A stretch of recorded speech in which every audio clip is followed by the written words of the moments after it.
Hey guys, now I'm going to be talking about how to prepare financially. Yes, today I want to talk about how to prepare financially. I know that these conversations are not usually, you will not hear it all around, but I grew up to learn that, you know, children should be prepared for. You don't just wake up one morning and start having babies. You know the mindset that we've been created within the society that, oh, when once a woman is of a certain age, oh, your time is clocking, or get married. Even the guys get married. You don't have time on your hands. You should have been building by now. You should have been doing that by now. So there are certain expectations from the society. One of the things that the society has failed to realize is that having a child, I'm not talking about I'm not talking about five children. I'm talking about one. Having one child requires you to prepare for them. So when I talked about in the previous part one, I talked about preparing in form of your mental health, and then now I'm now talking about in form of your finances, in form of your how financially intelligent are you in preparing for these children. So now that you don't have children yet, are you using all the money and the resources that you have to just live your life?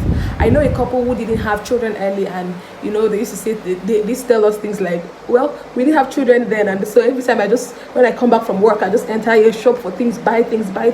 So is that what you are doing? I'm not saying you shouldn't shop for yourself, buy lovely things for yourself, look neat, look clean, but most importantly, instead of spending that money, you've been given 2 years, 3 years, 5 years, 6 years, you've been given 10 years.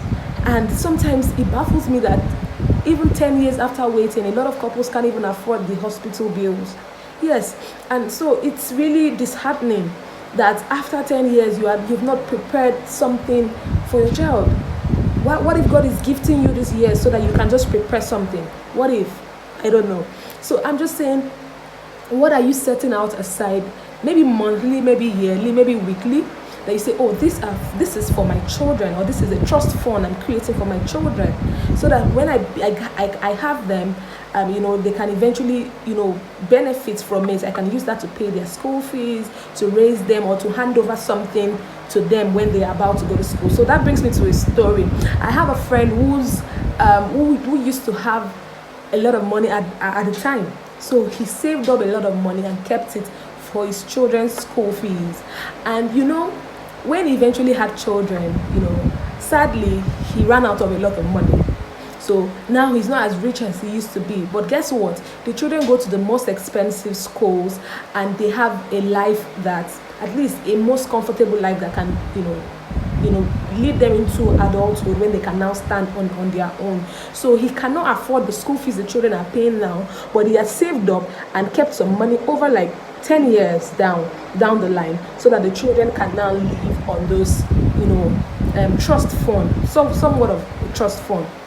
Then I have another story of another person who recently told me, these ones are a missionary couple, and this was very inspiring. Like, I was so inspired by this testimony, because these were missionary couples, these were missionary families, and for a missionary mother to actually do this, it was quite profound. And so he told me that his mother handed over his school fees for the 4 years he was going to be in school. On the first year, I said, well, we are missionary parents, this is your school fees from a check. I think it was a check or something of, for you, from the first year to the last year of your school, your future is now in your hands. And it struck me differently, because this was a missionary couple. They what it means to be a missionary. Probably don't even have so much, probably even living from hand to mouth. So how was this missionary mother able to save up and keep money? And this, I think they are 4, and according to him, said the mother did this for almost all of them. How were they able to save up money that was going to pay school fees for these children from their college first year till the last year?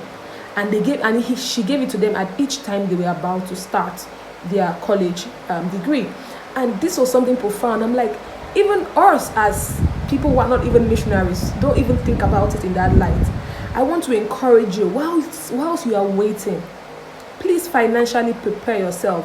Learn financial intelligence. Reach out to professionals who can help you guide your finances, and also help you save up or put out money for some investments that can, long-term investment that can yield money.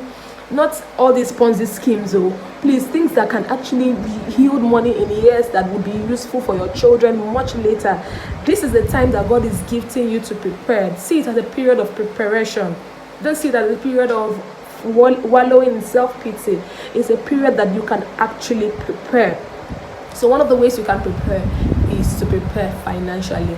I hope that you have learned so much from this session. I personally have learned, and I'm so excited that I always have this time and this opportunity to share my own personal experience and journey with you as you go on your parenting journey and as you're waiting to become a mother or a father.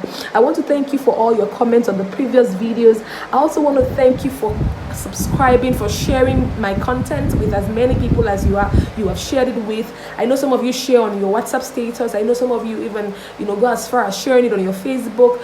I am so happy that this video is inspiring you and making you make informed decisions as you go on your preconception journey. I want to say a very big thank you. And if you haven't watched up until this point, that means this video is giving you value, so it's a good time to give it a thumbs up.